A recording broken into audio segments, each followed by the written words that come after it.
Hello, everybody. Scott Golden here with the Pro Wrestling Logic YouTube channel and the World Class Championship Wrestling Review Series. We are on April 13th, 1985 in the World Class Review Series. Lots of good action here this week and a lot of first run stuff.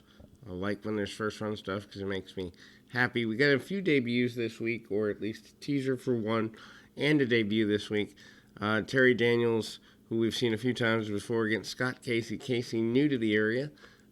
Casey is a guy who is, ultimately kind of a mainstay in the Texas wrestling area, and a guy who, for the most part, is not known. I won't say not known outside of Texas at all, but certainly a guy who is kind of synonymous with Texas wrestling across different areas. And Terry Daniels, most notably known as the guy who, does the Sergeant Slaughter Cobra Kai stuff. Real basic wrestling from Casey early, headlocks and head scissors and that sort of thing. Daniels, the subtle heel, using hair pulls and other heelish tactics. Daniels has not been here long enough to have a clear identity, but Casey obviously trying to be established as maybe a babyface for the future. Don't really know. I do know that the Texas Stadium show that comes up in May takes us away from traditional viewership for a few weeks, so we don't really see much development with Casey outside of the month of April, and I haven't gotten into June well enough to know what's coming. But anyhow, really, really basic match. Casey, probably not, if you're into non-mat wrestling, probably not your guy. Headlocks, wrist locks, arm bars, and the like. Actually, Casey takes the majority of the match. I would say he's 80-20 in control of the contest. So, the idea that he would be a guy that they're going to build around, especially with him having a Texas connection, should make some sense. I almost want to say the match goes, I wouldn't say too long, but it's certainly, if you are not a fan of the style that he would bring forth, it's not a match that, a lot of people look at and go, "Hey, this is strong." Casey does get the victory, but it's hard fought. Probably close to 10 minutes, maybe a little under 9 minutes. But he does get the victory in the end, and that is probably to set him up to do, I would assume a mid-card tag roll or something like that. When he gets his off. What was actually a really weird move, kind of goes up like an atomic drop, but ends up being a backbreaker. So maybe a feud with Kelly Kiniski over the backbreaker coming. Don't know, but that seems possible to me. We go to an interesting match next with Chris Adams versus Hercules Hernandez.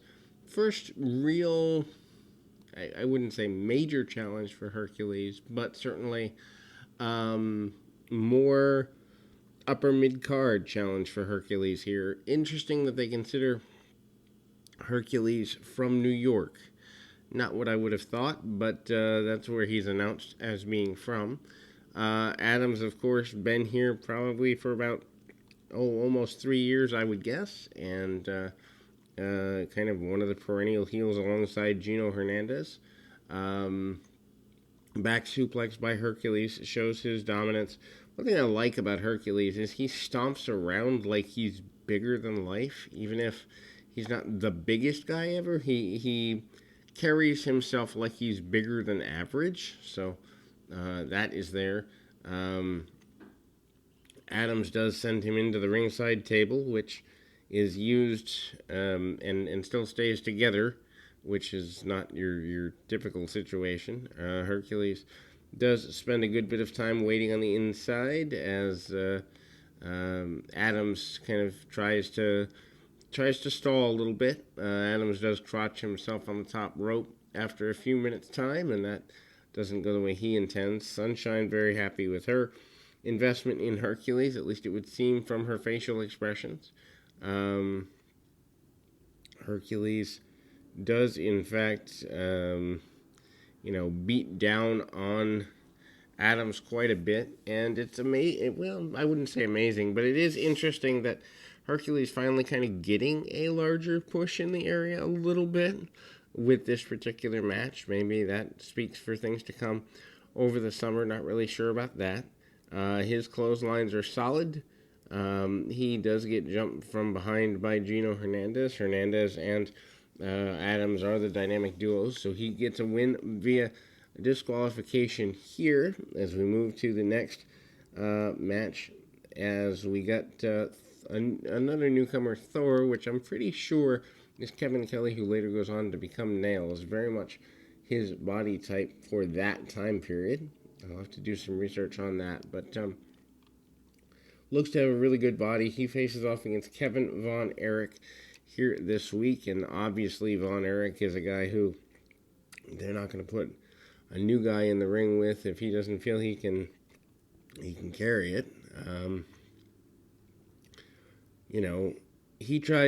He being Von Erich tries to shake hands with Thor early. That doesn't work out very well. He uses the head scissors and arm drags early. Kevin, of course, always, or almost always, choosing to be barefoot. Breakdown of the match. Thor, certainly the more powerful of the two combatants, but Kevin, the better on-mat wrestler. He actually comes up with some back elbows that are reasonably impressive for the time. Also uses the ropes, sledgehammer type maneuver upon occasion when needed.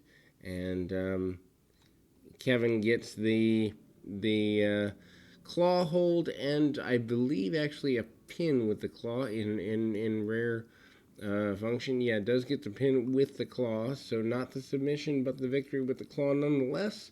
We do move into an interview with Sunshine. Sunshine talks about bringing in another talent in the weeks to come, and will not tell Bill Mercer who it is. Certainly a teaser there. That to set up for the big stadium show in May, so only a couple of weeks away before we figure out that situation. And another Midnight Express and Fantastics match. Jim Cornette, obviously, a big part of that. They're given, 11, 12 minutes, something like that. And this is, yet again, if I was to say anything in 1985 to watch in World Class, it would be the Midnight Express and Fantastics series. To me, I like this series better than the Rock and Roll Express series, although I never connected with Robert Gibson. I love Ricky Morton. I loved Ricky Morton's singles push and look forward to rewatching that for this channel. But I never got Gibson. Anyway, so series of arm drags by Tommy Rogers early. Bobby Eaton, who starts the match, and Dennis Condrey complaining about a potential hair pull. So we saw Eaton a couple weeks ago, or maybe a week ago, in singles action. That is not the case here. Obviously, Midnight Express are primarily a tag team, but good to see that they can respectively have singles matches when necessary.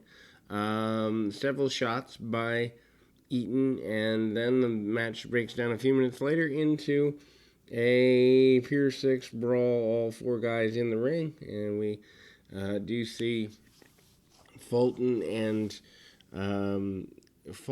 Rogers get what I would consider to be a primary advantage there.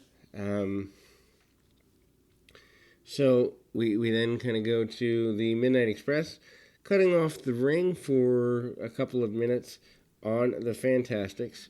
Rogers is the one who comes up on the short end of that stick.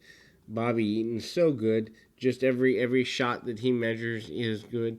He also knows how to pace a match to the point where he can lay in a hold or work a hold for a couple of minutes before it becomes, boring. But he understands the need to pace a match around holds, but also come up with it. Condrey in the ring, and he's more of the two, the power guy. Eaton's in there when the heavy lifting needs to be done. And then we see Eaton go to the top rope for what he hopes to be a finish, but he misses a big splash off the top, and that does not go according to plan for Bobby Eaton. So a hot tag to Bobby Fulton, two Bobbies. Fulton cleans house on both men, and it is clear that the crowd is behind the Fantastics, obviously. All four men in the ring again for the second or third time in the match. Bobby pitches Fulton to the outside, also hits a running knee to the back of the referee, so nothing gonna get settled in this match either. And I will say the referees in world class, when they need to bump, they don't bump often, but when they need to, it's a big deal. Anyway, Cornette sneaks in, hits the tennis racket shot on Bobby Fulton. Referee comes back in and one and does not get the 3 count. Cornette upset with that. Cornette goes back to the outside, and he's on the apron. He's dissatisfied and distracted. Another referee comes down, and they discuss what happens here. The match is continued with a new official, who's also wearing a white shirt, where the other one was wearing kind of a blackish blue shirt.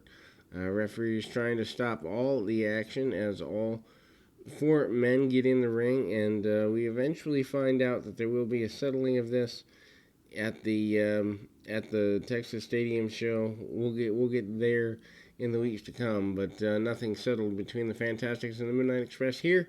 We close the 13th of April with that in mind, and we'll be back with more right after this.